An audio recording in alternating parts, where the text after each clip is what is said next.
Hi, I'm Chef Norman Van Aken, the newest board member of the Trotter Project, and very happy to be involved. Well, Chef, thank you so much for taking the time to be with us today and for having us in your beautiful restaurant, Norman's, in Orlando, Florida. My pleasure. Thank you for coming. Such a fun adventure to be here today. So let's take it back to the start of your story, back in Lake County, Illinois. Tell us about your background and really what made you first fall in love with the culinary arts. Looking back on it, I do know that I fell in love with food very early on, but no one at all in their right mind would have said, yes, I want to be a chef one day. Not coming from where I was from, people maybe aspire to be plumbers and carpenters and house painters, and maybe if they're extra aspirational, maybe teachers and things like that. But if you said, oh, I'm going to be a chef, they would have said, you need to lay down, take some aspirin or something, because it just wasn't in the character of the place and the times. There were things on television like Julia Child, but I didn't watch those things. But my mother or my grandmother, when they would cook or prepare things, I was so charged up by that. I mean, I remember hearing later when the internet came out and an email, and a babysitter of mine contacted me to say, you won't remember me, but I was your babysitter when you were 6 years old. And one night I'd come over to babysit you and your sisters, but your sisters were gone over at the neighbors doing something. And so I fixed you dinner. And you got so mad at me that you threw the plate on the ground and you stomped out of the room. I was 6. My father came home to find the 13-year-old babysitter distraught. What's wrong? Well, Norman didn't like the fact that I cooked him a hot dog for dinner. And my father, which blows my mind because I don't have any recollection of him being like this at all, said, well, Norman has some unrealistic attitude when it comes to food, and especially its presentation. I'm 6. So consonant with the idea of becoming a chef one day, no. But the fact that food and its flavors mattered so greatly to me was early on. What was that aha moment that you would say that you had to go down that path to become a chef? I struggled with sort of accepting that path. I was cooking to make money. I had answered an ad for a short order cook after having been fired from being a hot tar roofer and laughing because a rainstorm rolled in Libertyville, Illinois. I'll always remember we were roofing the high school, and the storm came in, a powerful August storm, and everybody raced down the ladders to go to their cars and trucks and their beat up jalopies. And I stopped as soon as I got to the grass and just rolled around in the grass, so happy that the tar and the smell and the funk and the heat and the grime and the sweat of being a roofer was washing off me in this thunderous storm.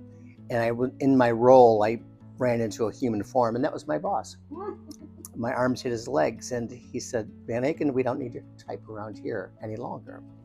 So I was happy. Got in my beat up jalopy, cost $100, and I roared out of that parking lot and got about 3 miles down the road and realized I have to pay rent pretty soon. So I went and I got this flyer called The Advertiser, and it was a newspaper. It was new news. It was all about, where you could buy a boat or a lawnmower or get a job. And so I took that to where I was renting this house with 6 other ne'er-do-wells, and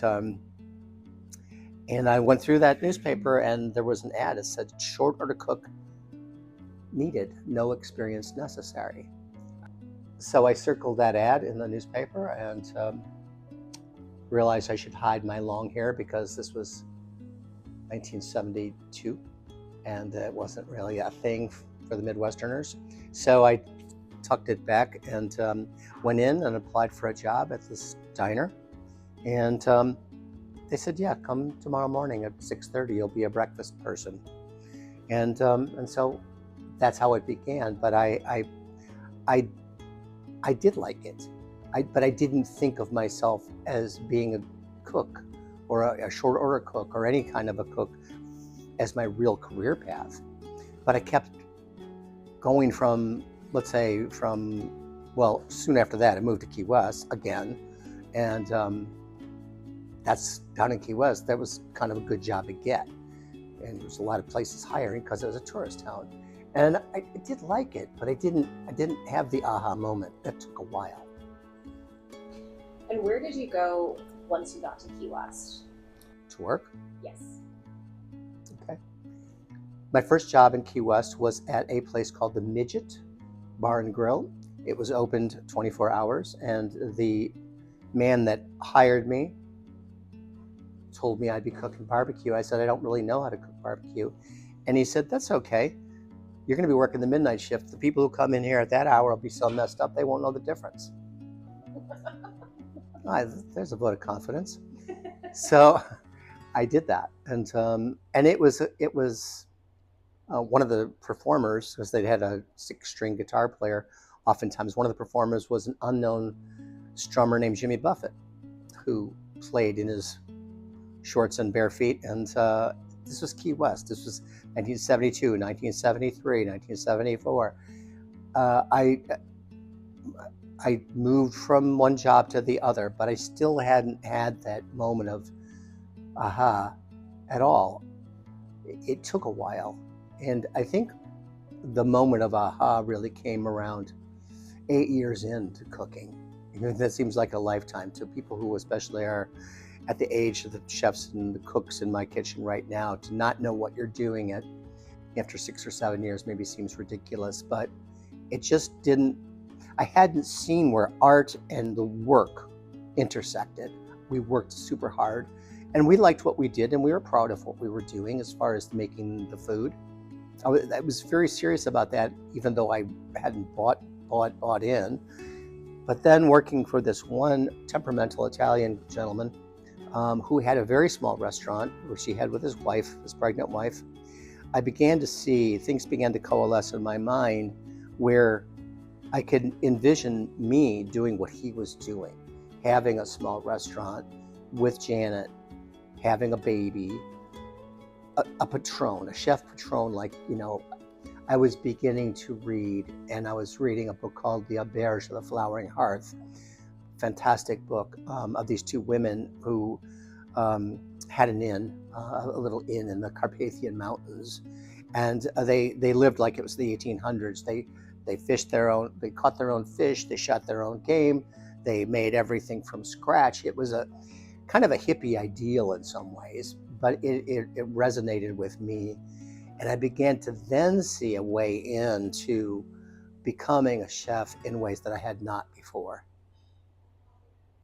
So let's fast forward a little bit here. Tell us about your first restaurant and what it took to open that, and what made you take that leap of faith to start your own. Yes, I had. I guess I'd always wanted to control the ball. I really took like a fish to water when it came to. I wanted to write the menus. I wanted no one to tell me, here's the menu and just follow that menu. I'd had bosses like that by that time. And so I'm reaching a point where it was really important for me to be expressing myself culinarily. I got a huge break. I got hired to be the chef de cuisine at a place called Louis' Backyard in Key West. It was 1985, and Louis was situated right on the Gulf of Mexico, right on the water, an astonishingly beautiful place. And I was made a partner in that restaurant. One of the other partners saw something in me, and I saw something in his abilities, which were really financial in wine, and we meshed. And we opened what became the first restaurant where I was co-owner of, and that was in Key West, not far away, right down in the middle of Old Town, at the Marquesa Hotel, at the corners of Fleming and Simonton Streets, and that was in 1988. And it was 38 seats, a jewel box restaurant. And 10 days in, the New York Times arrived and actually wrote about us, which was gigantic because Key West was still so far from national attention considering most things. And we really thought, this was going to be our 3-star. We were going after that. We were going in a place where Key West restaurants hadn't gone before. Unfortunately, we went right off the rails because it was so economically out of tune with reality that in less than 2 years we were done. And I had to then think what's next for Norman and the family, and what's next became moving from our chosen home of Key West to the big city of Miami. And that's what we did. Incredible start and an incredible career that has continued. And of course, we're here today with the Trotter Project. Tell us about that first meeting of each other and how you became so close. Charlie and I met in 1982. I had recently come up with Janet to rejoin our families. Our son was born in Key West in 80. Janet was extremely homesick, one of 8 children, big family, and she wanted to get back home. And my family was also from the same place because we were brought up right across the same lake from each other. So we trucked home. We got home, and baby Justin. So I put my resume out around, and fortunately I got a job working for Gordon Sinclair in Lake Forest, Illinois. And I was, in the pandemonium of opening up a new restaurant and doing something. Gordon was very astute. Gordon understood the idea of American cuisine and where it was going and how it was different than the cuisine that was there before it. And he had funny ways of sometimes expressing that. But he gave me an enormous amount of latitude to do what I was doing. One day, a busboy, his name I didn't know, he was a busboy, and I was, crazed chef trying to get the food out. He said, I'd like to work in the kitchen. And I said, why? And he goes, because I want to learn how to cook. And I go, well, we don't have any openings, and you look way too skinny and way too pale to me. I don't think so. And I sort of remember his arms kind of being crossed as he was speaking to me. And he came back the next day and he said, any openings or something like that? And I'm like, do you have amnesia? No, we don't have any openings. This went on for a couple more days, if not weeks. And then Carrie Nahabedian, great Carrie Nahabedian, one of the great chefs of the Midwest and America, she was my sous at the time, although she really was more knowledgeable than me. She said, let's give him a try. We need somebody in garde manger. And I said, all right, but he's your project. And that's how it started. And Charlie, my biggest memory of Charlie in those days was how often he came looking for bandages because he'd cut himself again. And I would tease him a little bit and say, we're out, you gotta go to the store or something like that. But anybody that knows Charlie would be, I'm sure, I think, unless they were part of this family, would be very surprised that he seemed to be a somewhat timid and tentative young man that he was. But that didn't last. It changed, and it changed quickly.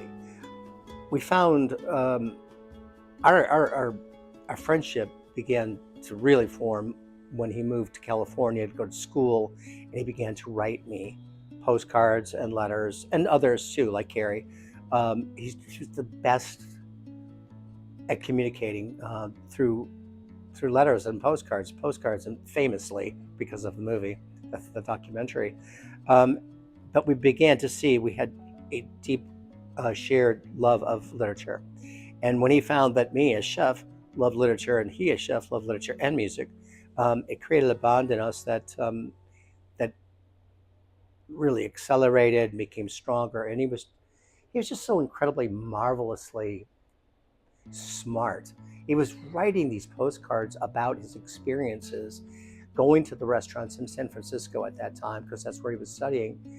And he was so sophisticated in his way of describing the food and the service and the food and the beverage program, and as if he was 20 years older than he was at the time. I have so many packets addressed to me in the various addresses in Key West and then later Miami, with his handwriting, which is in and of itself another thing. And then on the outside of the packages, he would sometimes have long quotes from Dostoevsky or Henry Miller or whomever, and savagely funny oftentimes too, a cutting wit. and I just was so like, who is this guy, and how did he decide? How did he pick me? What did he find in me that made us have that click? I felt very selected in a beautifully chosen way. With this interview, we are announcing that you are the newest board member officially of the Trotter Project, but we all have to say it's been unofficial from the start. What made you say that it was time and that it was important for you to be involved with the organization on this level?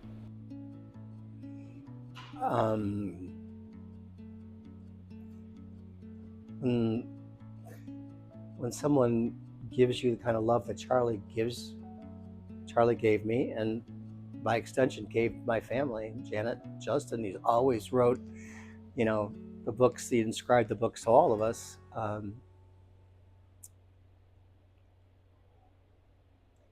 You want to carry on their vision, you want to carry on their work, you want to join others that get it, that understand the mission that was more than the beautiful food and the beautiful plates and the beautiful wine list and all of those things. It was the same human being that saw the benefit of creating Cabrini greens and trucking students from poor means to come and have dinner in the building next door to the restaurant.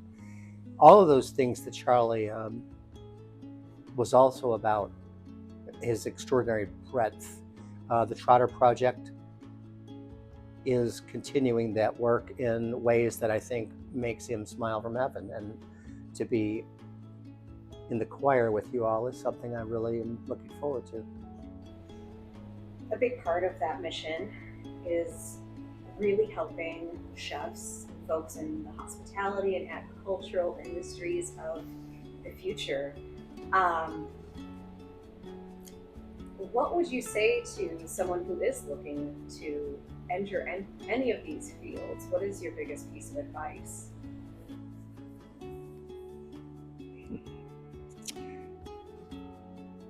There's so much misunderstanding when it comes to the restaurant world that's been magnified by recent histories. There's been some correcting going on, but I think that it's almost a little bit of a cliche or a cartoonish sort of expectation that people have of the restaurant world, that they think that it's like Hell's Kitchen or something like that, when it's not. And that's, I think part of my job is to broaden the minds of the cooks in particular, and I use the term cook and chef depending upon where we are within, not so much by ability, but what's their responsibility at the time. There's times when I'm cook too, and I like being a cook. I like it every day. Being a chef is being kind of the organizer in a way. So for the Trotter Project and the things that you just touched on, Sarah, that have to do with everything from food sourcing and agriculture and gardens and community work and all of those things, I think that the definition of a chef needs to be much greater, much more expansive than the cliched version of the chef who is dressed from head to toe in whites and screaming and demanding and threatening and all of those things. I think that's wasn't the way it was for many, and that's not the way it is sustainable. And so that's what we need to give to these generations coming up now. I love that you say you are a cook and a chef. A few other hats that you've worn over the years are author, film and written contributor, and you now have your own Amazon series, Norman's for the Kitchen. What made you say you really wanted to step out of the kitchen to be able to show more people what's going on within? There used to be a phrase back in the militant days of the Vietnam War when people would say, by any means necessary.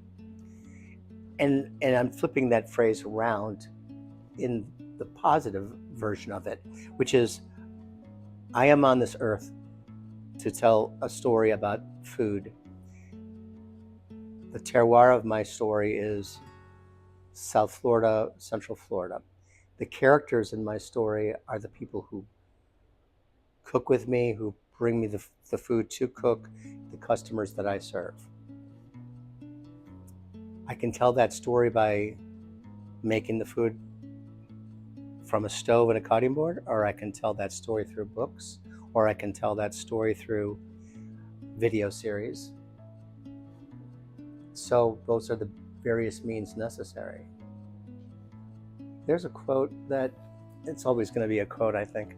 There's a quote that I believe it was the gentleman who changed his name to Baba Ram Das.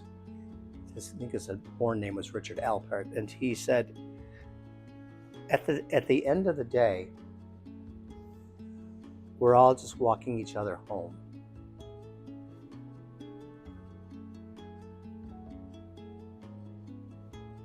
So if I had a coda to that, it would be an addendum to that. It would be like, let's make sure the food's good.